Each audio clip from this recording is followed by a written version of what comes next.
Salut tout le monde, j'espère que vous allez bien. Aujourd'hui, on a une dissertation sur les théories, réalisée par Ikram Baba, Yasmina Ahashtan et moi, Riha Baba, sous l'encadrement de prof Younes Kotaya. Voici le plan de travail. Premièrement, on a l'introduction. Dans l'introduction, il y a la définition de théorie et aussi les problématiques. Deuxièmement, le développement. Dans le développement, on étudie les types de théories, les processus de développement des théories et aussi l'importance de la révision des théories. Troisièmement, on a la conclusion.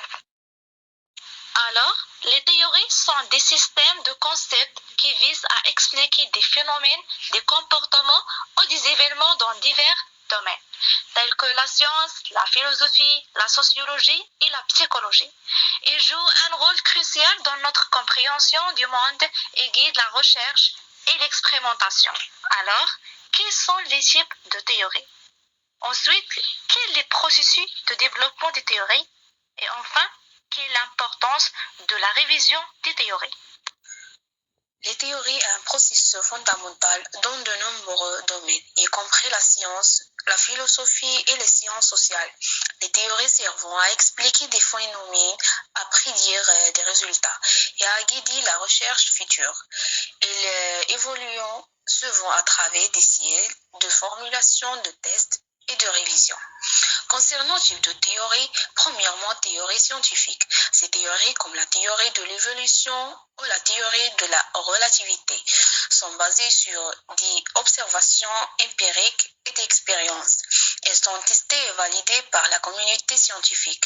Deuxièmement, théorie sociale. Dans les sciences sociales, des théories comme le constructivisme ou le marxisme aident à comprendre les comportements humains et les structures sociales. Elles sont souvent influencées par des contextes historiques et culturels. Troisièmement, théorie philosophique.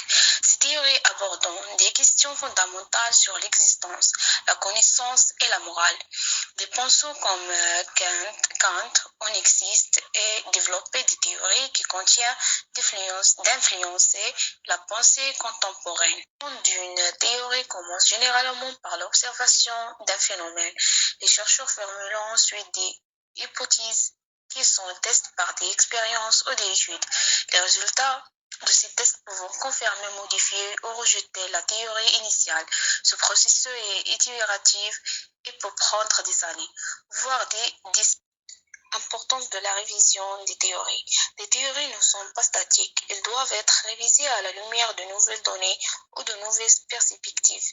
Par exemple, la théorie de la tectonique des plaques a été développée pour expliquer les mouvements des continents, en plaçant des idées antérieures qui étaient moins précises.